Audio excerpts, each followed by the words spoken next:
Bab 4. Diunggah oleh Baca Suara. Reynold Lewins Point of View. Bayi laki-laki saya.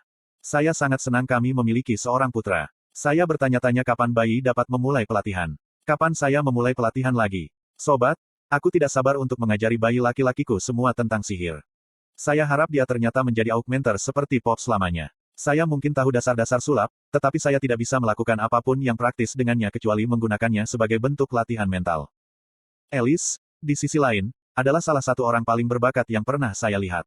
Bahkan sebagai seorang emitter, dia luar biasa. Saat itu, setelah dia setuju untuk berkencan denganku, dia bergabung dengan pestaku dan kami pergi misi bersama.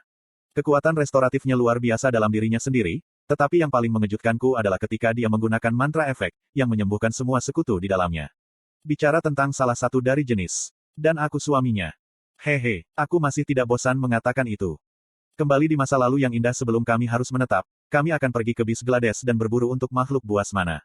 Binatang buas mana adalah berbagai binatang dan makhluk unik yang lahir dengan kemampuan untuk menyerap mana ke dalam tubuh mereka dan membuat inti mana mereka sendiri, yang kita sebut inti binatang buas. Korbis memiliki jumlah penggunaan yang tidak terbatas, membuatnya sangat berharga dan sangat dicari. Tentu saja, semakin tinggi kelas kor binatang buas, semakin berharga nilainya. Mana binatang buas diklasifikasikan di mana saja dari kelas E, banteng bertaring peliharaan yang digunakan untuk daging dan kulit ke monster kelas SS Anda. Saya tidak bisa bercerita banyak tentang itu, hanya karena saya belum pernah melihat atau mendengar satu pun, tetapi konon mereka memang ada. Rule of thumb, Anda harus selalu menganggap bahwa makhluk mana lebih kuat daripada manusia dari kelas yang sama. Hanya karena, bahkan jika kita mengeluarkan mana dari persamaan, tubuh fisik binatang buas jauh lebih kuat daripada manusia rata-rata. Sementara bis Glades berbahaya, selama Anda berhati-hati dan tidak tersesat, cukup mudah untuk menjaga diri Anda dari masalah. Binatang buas yang lebih kuat cenderung lebih dalam di gua bawah tanah seperti di bawah tanah atau lebih dekat ke inti Glades. Beberapa puluh kilometer pertama di sekeliling bis Glades dipetakan dengan cukup baik, dan selama Anda setidaknya seorang petualang kelas C, Anda akan baik-baik saja. Sekali waktu, akan ada misi di posting yang membutuhkan beberapa pesta petualang. Itu biasanya untuk mencoba membersihkan dan memetakan ruang bawah tanah yang lebih sulit yang tidak sepenuhnya dieksplorasi. Jika seekor binatang buas mana memiliki kekuatan untuk membuat sarangnya sendiri dan memiliki binatang buas mana yang melayaninya, maka Anda bisa bertaruh ada harta yang bisa diperoleh. Saya memberitahu putra saya Art tentang kehidupan ini, mengatakan ini padanya dan lebih lagi sehingga saya dapat melakukan brainwa.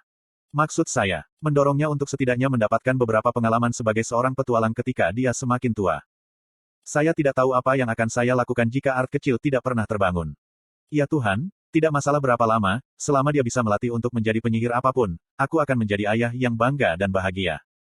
Sangat mudah untuk mengetahui tipe penyihir apa yang akan seseorang ketika mereka bangun, karena ketika augmentor, conjurers, dan penyimpangan membentuk penghalang tembus, mana berperilaku berbeda di sekitar mereka selama waktu itu. Augmentor, ketika mereka pertama kali bangun, membentuk semacam kekuatan memukul mundur di sekitar penghalang, menandakan bahwa mereka memiliki saluran mana dominan di tubuh mereka. Conjurers, di sisi lain, membentuk ruang hampa mana di sekitar mereka, yang berarti bahwa mana vena mereka jauh lebih dominan. Tentu saja derajat gaya dorong dan gaya menyedot tergantung pada bakat mereka di kedua kategori.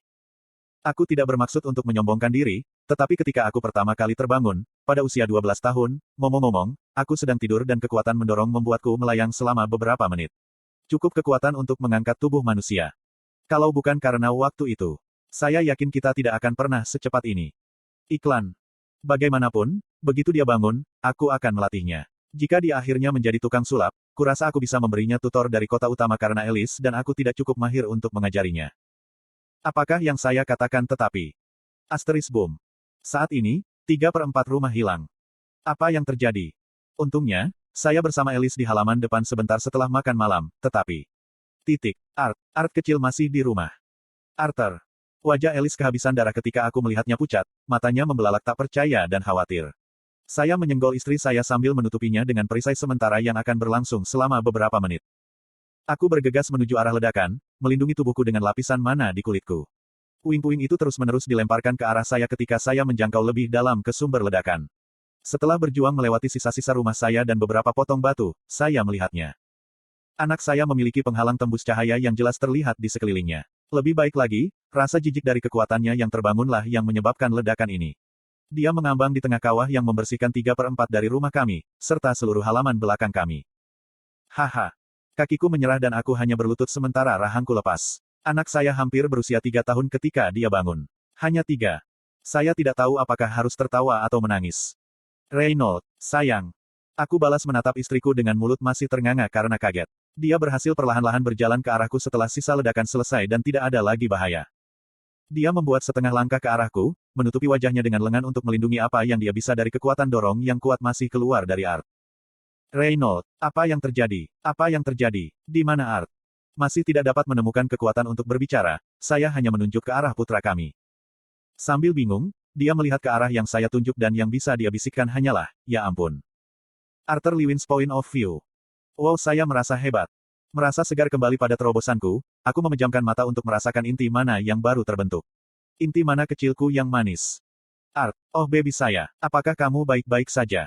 Aku melihat ibuku berlari ke arahku sementara ayahku berlutut. Apa yang dia lakukan kali ini yang menyebabkan dia dihukum oleh ibu? Ibuku mengangkatku dan memelukku, hampir sampai ke titik di mana tulang rusukku yang terbelakang keluar.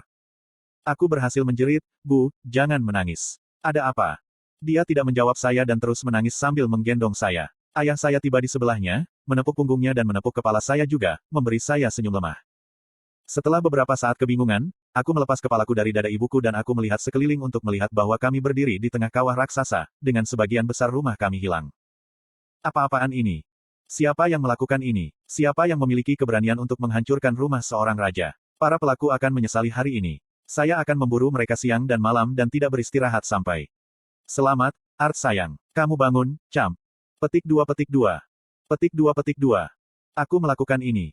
Di dunia lama saya di bumi, fenomena serupa terjadi ketika seorang pemuda terbangun. Sebuah penghalang yang jelas muncul di sekitar yang terbangun dan kekuatan pendorong kecil akan mengelilingi penghalang. Saya menduga, bagaimanapun, bahwa kekuatan memukul mundur di dunia ini jauh lebih kuat karena mana di atmosfer, sesuatu yang tidak ada di bumi. Sebagai Raja Integritas, saya memutuskan untuk meminta maaf untuk ini. Situasi. Aku minta maaf Bu, Ayah. Apakah aku dalam kesulitan? Haha, tidak Art sayang, kamu tidak dalam kesulitan. Kami hanya khawatir tentang kamu. Aku senang kamu baik-baik saja. Ibuku berhasil tertawa melalui setengah mata berlinang air mata. Ayah idiot saya, di tangan, jauh lebih bersemangat. Bocahku jenius. Terbangun pada usia kurang dari 3. Ini belum pernah terjadi sebelumnya. Kupikir aku cepat, tapi ya ampun. Jadi, beberapa saat dari suasana foto yang sempurna pecah ketika seorang tetangga yang lewat berteriak, apa-apaan ini? Haha, lebih baik kita membersihkan kekacauan ini, kata ayahku sambil menyeringai, menggosok bagian belakang kepalanya. Beberapa minggu telah berlalu sejak itu. Kami memutuskan untuk merahasiakan kebangkitan saya untuk saat ini. Ayah saya berhasil menghubungi beberapa anggota partai adventurer sebelumnya untuk membantu membangun kembali bagian rumah kami yang hancur sementara kami tinggal di penginapan terdekat. Dengan Conjurers menaikkan tanah untuk fondasi dan Augmenter melakukan pekerjaan kasar, rumah tidak butuh waktu terlalu lama untuk menyelesaikannya. Keindahan sihir. Anehnya, tidak ada satupun mantan anggota partai ayahku yang mempertanyakan mengapa rumah kami meledak. Itu sepertinya mengatakan banyak tentang ayah idiot saya. Selama tengah membangun kembali rumah kami, ulang tahun saya tiba tanggal 29 Mei. Orang tua saya membangunkan saya pagi itu dengan hadiah, dan apa yang tampaknya seperti sepotong roti. Roti, di tangan mereka. Itu kue. Akan lebih mudah untuk mengetahui apakah itu bukan hitam. Membuka kotak yang ada untuk menemukan pedang kayu yang diukir dengan hati-hati, aku memeluk kedua orang tuaku, berterima kasih kepada mereka atas hadiah dan kuenya. Ini mengejutkan saya karena orang tua saya tidak repot-repot merayakan ulang tahun terakhir saya, jadi saya berasumsi dunia ini tidak benar-benar merayakan kesempatan seperti itu. Saya kemudian mengetahui bahwa ulang tahun dirayakan mulai pada usia 3 karena tradisi sejak dahulu kala ketika bayi lebih rentan terhadap kematian sebelum usia 3 tahun. Bagaimana abad pertengahan? Hal lain yang saya minati adalah memperhatikan.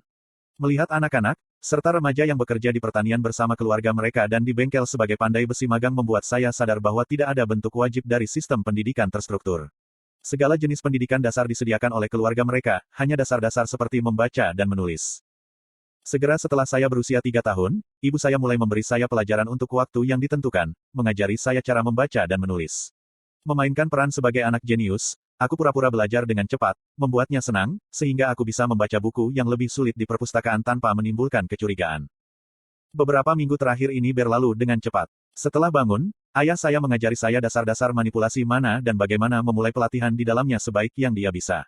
Dia mencoba menyederhanakannya sebanyak mungkin agar seorang balita dapat mengerti, saya kira, tetapi jika bukan karena kemampuan komprehensif tingkat dewasa saya tidak berpikir saya akan mempertahankan banyak.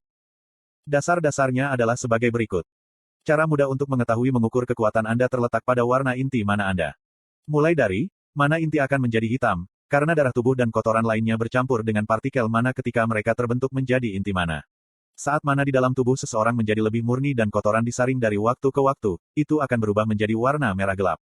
Dari sana, warna inti mana akan menjadi lebih terang, dari merah tua, merah, dan merah muda. Urutannya sebagai berikut, hitam, merah, oranye, kuning, perak, dan kemudian putih. Dari inti mana merah sampai inti mana kuning, warna terbagi menjadi 3 warna: oranye tua, oranye padat, oranye muda. Aturan praktis, semakin terang warna mana inti, yang lebih murni. Sementara pelajaran dengan ayah saya terbukti bermanfaat, saya mulai tidak sabar dengan langkah yang sedang kami jalani. Saya bertanya kepada ibu beberapa hari kemudian, "Bu, bisakah saya mendapatkan buku tentang sihir?" Karena ibuku masih memiliki beberapa koneksi di Guildhall Adventurer Guild, dia berhasil memperoleh koleksi buku yang cukup luas tentang manipulasi mana dasar, serta bertarung dengan senjata yang berbeda. Beberapa dari mereka hanya buku-buku dengan kata-kata sederhana dan sebagian besar gambar dasar-dasar tentang bagaimana mana diringkas, tetapi saya mengabaikannya. Ibu saya memberi saya pandangan aneh karena buku-buku yang saya lihat berada di tingkat yang lebih tinggi. Dia mengira aku bahkan tidak akan bisa memahami sebagian besar kata-kata di sana dan mencoba membujukku untuk membaca beberapa buku yang lebih sederhana, mengatakan bahwa itu akan lebih mudah dimengerti, tetapi akhirnya dia mengalah. Hari-hari biasa akan melibatkan mengambil pelajaran membaca dan menulis dari ibu dan menambah pelatihan dengan ayah saya.